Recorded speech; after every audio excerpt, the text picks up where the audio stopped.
Mais avant, eh bien, c'est Samantha qui nous fait un petit tour du côté de Budapest. Bonjour Samantha. Bonjour Léa.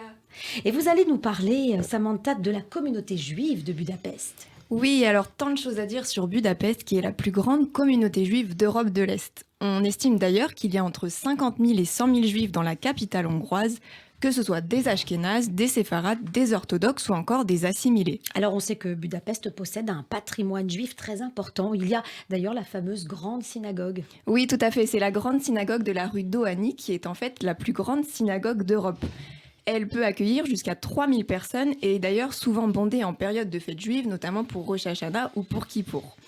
Au niveau architectural, elle comprend deux grandes tours qui font en fait écho aux colonnes du temple de Jérusalem. Et puis ces murs extérieurs sont décorés avec des motifs d'inspiration orientale et byzantine, c'est vraiment magnifique. Ah, et puis à l'intérieur, alors là, un vrai bijou, je vous en parle même pas.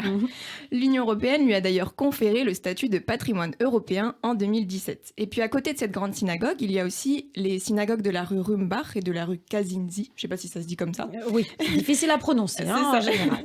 Elles sont beaucoup plus petites et moins touristiques, mais tout aussi charmantes. Et en fait, on peut dire que le périmètre du quartier juif de Budapest est délimité par ces trois synagogues. Alors, justement, ce quartier juif de Budapest est bien connu pour être un lieu de mémoire, Samantha.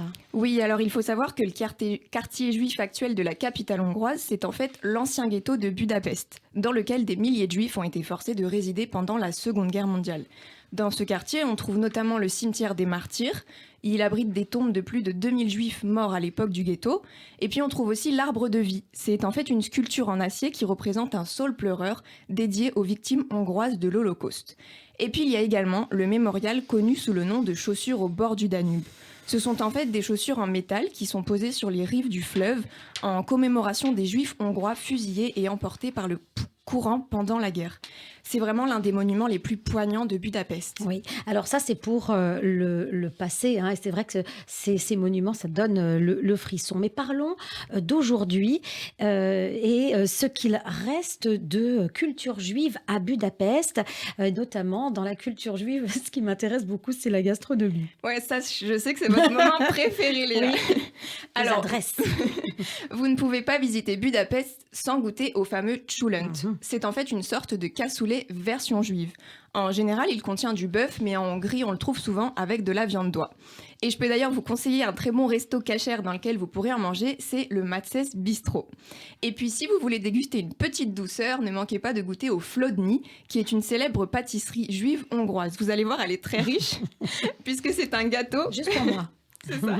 C'est un gâteau qui contient plusieurs couches avec de la pâte, des noix, du pavot, des pommes et de la confiture de prunes. Oui, d'accord. Et comme c'est un dessert difficile à préparer, on ne le trouve que dans quelques pâtisseries du quartier juif de Budapest, comme la célèbre pâtisserie Froli. Oui, c'est un vrai pavé, quoi, hein, un pavé sucré. Mais j'en ai quand même l'eau à la bouche. Alors, en dehors de la gastronomie pour la culture juive, il y a également les événements juifs qui sont organisés à Budapest. Oui, oui, c'est ça. Alors pour les amateurs de musique klezmer, de nombreux concerts sont souvent organisés dans la capitale hongroise. Et puis chaque été, il y a un festival juif à ne surtout pas rater, c'est le Judafest. On y trouve de nombreux stands qui proposent de la cuisine juive traditionnelle, comme le csulent, dont je vous parlais tout à l'heure, mais aussi de la challah fraîchement cuite ou encore des petits toasts avec du houmous. Ce festival accueille des milliers de personnes chaque année qui prennent du bon temps sur un fond de musique israélienne. Oui, c'est ça, c'est Budapest à la mode israélienne. C'est en fait. ça. Merci Samantha. On se retrouve la semaine prochaine.